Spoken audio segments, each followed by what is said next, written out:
पहला क्वेश्चन पूछा गया है कि who remarked when France sneezes the rest of Europe catches cold. बहुत ही इंपॉर्टेंट क्वेश्चन है, कई सालों में सीबीएसई ने इस क्वेश्चन को दिया हुआ है। ये किसने यह बात कही थी कि जब फ्रांस सीखता है तो पूरे यूरोप कुछ सर्दी जुकाम हो जाता है। ग्युसिपी मैजिनी ने, ड्रिक मैट्रेनिक ने, लुइस फिलिपी ने, या फिर जॉन गॉटफ्राइड हर्डर। बताओ सही आंसर क्या होगा। सही आंसर होगा option number B, Dirk Metternich. अगला क्वेश्चन नंबर 2 है, name the Italian revolutionary from Genoa. Genoa से एक इटालियन रिवॉल्यूशनरी थे, कौन थे इसमें से। Dirk Metternich, John Gottfried, Giuseppe Mazzini, या फिर नन ऑफ दिस, जिनमें से कोई नहीं। इसका राइट आंसर होगा option number C, Giuseppe Mazzini. Next question number 3 है, treaty of Constantinople recognised dash as an independent nation. Treaty of Constantinople ये जो साइन हुआ था, तो इसमें किस देश को इसमें से इंडिपेंडेंट नेशन घोषित किया गया था। इनमें से किसको इंडिपेंडेंट नेशन घोषित किया गया था। ग्रीस को, ऑस्ट्रेलिया को, इटली को, या फिर इनमें से किसी को भी नहीं। तो इसका राइट आंसर क्या होगा, ऑप्शन नंबर ए, ग्रीस। जो आंसर्स है ना वो आप वीडियो को पोस्ट करके जरूर बताना, ठीक है। नेक्स्ट क्वेश्चन नंबर 4 है, who was proclaimed the king of United Italy इन 1861। 1861 में किंग ऑफ यूनाइटेड इटली का राजा, मतलब यूनाइटेड इटली का राजा किसको घोषित किया गया था।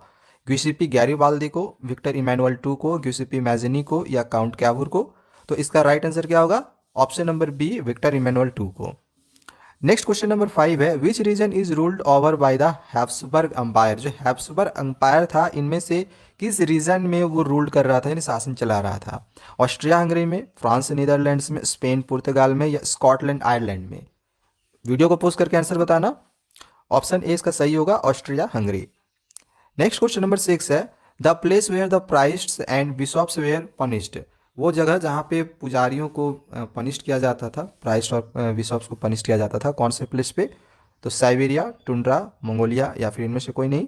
राइट आंसर होगा ऑप्शन नंबर ए, साइबेरिया। ये ठंडा इलाका था। क्वेश्चन नंबर 7 है, who was the president of Muslim League in 1930। 1930 के मुस्लिम लीग के प्रेसिडेंट कौन थे। सर मोहम्मद इकबाल, शौकत अली, मोहम्मद अली जिन्ना, या मौलाना आज़ाद। तो इसका राइट आंसर होगा option A, Sir Mohammad Iqbal. Next question number 8 है, what was the main problem with the Simon commission. जो साइमन कमीशन भारत आई थी, इसके मेन कारण क्या थे, क्या मेन प्रॉब्लम था। मेन प्रॉब्लम, कारण नहीं, मेन प्रॉब्लम क्या था, मेन दिक्कत क्या थी। तो it was an all British commission, मतलब उसके जितने भी मेंबर थे वो सभी ब्रिटिशर्स थे। It was formed in Britain, Britain में फॉर्म हुआ था। It was set up in response to the nationalist movement, या फिर ऑल ऑफ द अबव, इनमें से सारा। तो इसका जो सही आंसर होगा वो ये ऑप्शन ए होगा। साइमन कमीशन की सबसे मेन प्रॉब्लम ये थी कि उसके जितने भी मेंबर थे सभी लोग ब्रिटिशर्स ही थे। अगला क्वेश्चन नंबर 9 है, who wrote my childhood and my university. ये my childhood and my university ये किसके द्वारा लिखा गया है। वीडियो पॉज करके आंसर बताना। Thomas Wood, Maxim Gorky, George Eliot, या जेन ऑस्टेन। इसका राइट आंसर होगा option number B, Maxim Gorky. Next question number 10 है, which book of Jyotiba Phule was based on the caste system. Jyotiba Phule ने एक किताब लिखी थी जिसमें कास्ट सिस्टम पर, तो ये किस बुक पे लिखा गया था। अमर जीबान पर, स्त्री धर्म विचार पर, सच्ची कविताएं पर, या फिर गुलामगिरी में। तो कास्ट सिस्टम के बारे में ज्योतिबा फूले ने गुलामगिरी में लिखा था, तो गुलामगिरी इसका सही आंसर होगा। क्वेश्चन नंबर 11 है, which of the following books is the oldest Japanese book printed in 1868।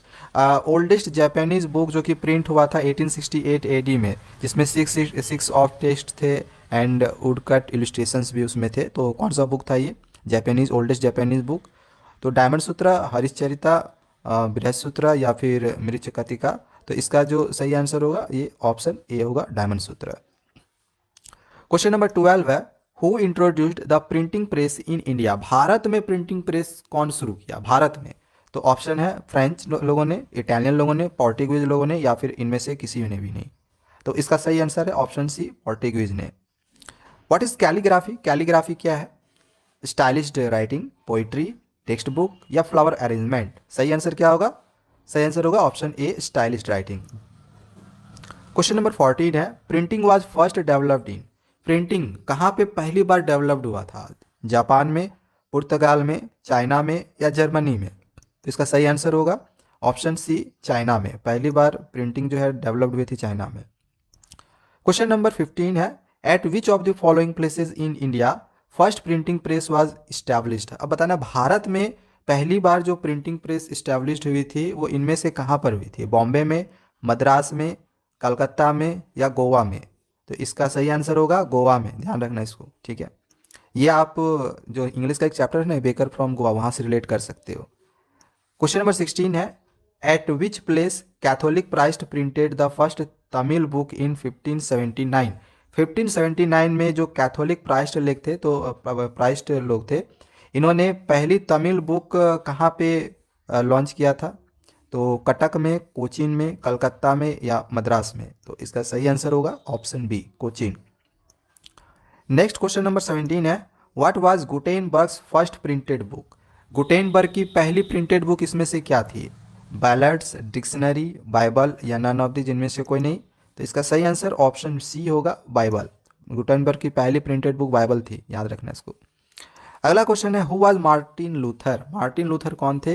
Painter थे, पोइट थे, रिलीजियस रिफॉर्मर थे या फिर सभी, ये सारे थे? तो इसका सही आंसर होगा ऑप्शन सी, मार्टिन लूथर एक रिलीजियस इन्फॉर्मर थे, रिफॉर्मर थे, ठीक है। क्वेश्चन नंबर 19 है, what were penny chapbooks? ये जो पेनी चैप बुक्स हुआ करती थी, ये क्या होती थी? रिचुअल कैलेंडर्स हुआ करते थे, जर्नल्स हुआ करते थे, न्यूज़पेपर्स हुआ करते थे या फिर पॉकेट साइज बुक्स हुआ करते थे? तो ऑप्शन ये डी सही है कि वो ये पॉकेट साइज बुक हुआ करते थे, बहुत छोटे बुक्स हुआ करते थे।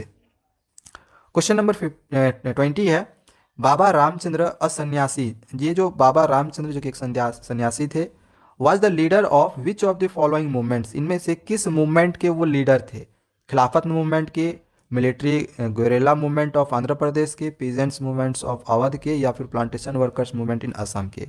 तो इसका सही आंसर आपका ये ऑप्शन नंबर सी है, peasants movements of Awadh. Question number 21 है, which of the following was the reason for calling off the non cooperation movement by Gandhi ji? इसमें से कौन सा रीजन है जिसकी वजह से गांधी जी ने नन कॉपरेशन मूवमेंट को वापस ले लिया? Pressure from the British government, क्योंकि ब्रिटिश गवर्नमेंट प्रेशर दे रही थी इस वजह से। सेकेंड, राउंड टेबल कॉन्फ्रेंस चल रहा की वजह से गांधी जी को अरेस्ट कर लिया गया था इस वजह से, या फिर चौरी चौरा इंसिडेंट हुई थी इस वजह से? तो इसका जो सही आंसर है ये आपका ऑप्शन नंबर डी होगा, ठीक है। चौरी चौरा इंसिडेंट हुआ था जिसके वजह बाद जो है गांधी जी ने नॉन कॉपरेशन मूवमेंट को वापस ले लिया। नेक्स्ट क्वेश्चन नंबर 22 है, खिलाफत committee was formed in 1990 in the city of? ये जो खिलाफत कमेटी है जो कि फॉर्म हुआ था 1990 में, तो ये किस सिटी में हुआ था? बॉम्बे में हुआ था, कलकत्ता में हुआ था, लखनऊ में हुआ था या अमृतसर में हुआ था? तो इसका सही आंसर है कि ये बॉम्बे में हुआ था। खिलाफत कमेटी फॉर्म हुआ था 1990 में, बॉम्बे में। क्वेश्चन नंबर 23 है, what was the effect of the non cooperation movement on the plantation workers in Assam? अब असम में जो प्लांटेशन वर्कर्स थे, तो इन पर नॉन कॉपरेशन मूवमेंट का क्या प्रभाव पड़ा था? प्लांटेशन वर्कर पर नॉन कॉपरेशन मूवमेंट का क्या प्रभाव पड़ा? तो ऑप्शन ए है, they left the plantation and headed home, वो प्लांटेशन छोड़ के घर जा सकते थे।